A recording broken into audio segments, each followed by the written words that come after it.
नमस्कार, मैं professor doctor Meena Srivastava, शासकीय कमला राजा कन्या स्नातकोत्तर स्वशासी महाविद्यालय ग्वालियर में इतिहास विषय की प्राध्यापक एवं विभागाध्यक्ष हूँ।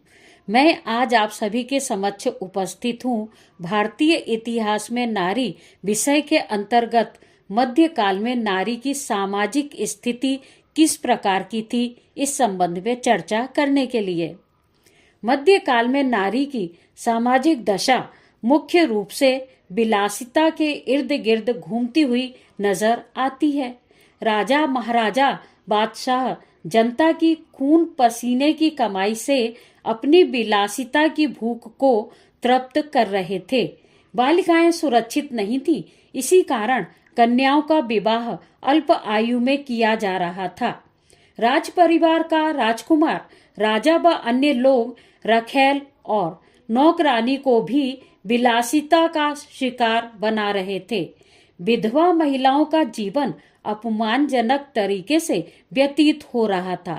बाल विवाह तथा बहु विवाह होते थे, जिससे महिलाओं की स्थिति अत्यधिक निर्बल हो गई थी।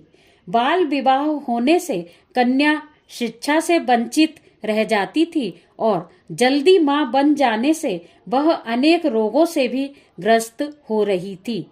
दहेज प्रथा भी थी। कन्या पक्ष द्वारा वर पक्ष को कन्यादान में सोना चांदी आदि दिया जाता था।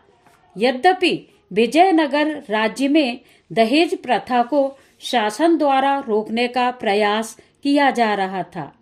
1424-25 ईस्वी के विजयनगर के अभिलेख से ज्ञात होता है कि जो पिता धन देगा और जो पिता धन को लेना स्वीकार करेगा, वह राजा द्वारा दिए जाने वाले दंड का भागीदार होगा।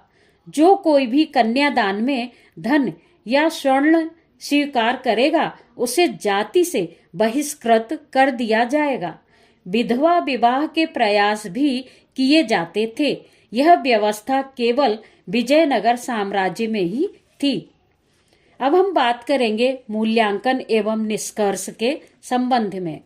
मध्यकालीन सामाजिक व्यवस्था का मूल्यांकन करते हुए निष्कर्ष रूप से यह कहा जा सकता है कि इस समय नारी की स्थिति सामान्य रूप से अच्छी नहीं थी।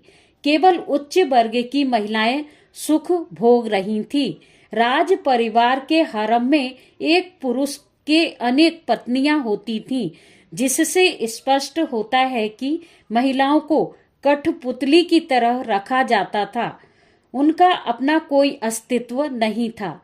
जन सामान्य में महिलाएं अनेक प्रकार के कष्टों का सामना कर रही थीं।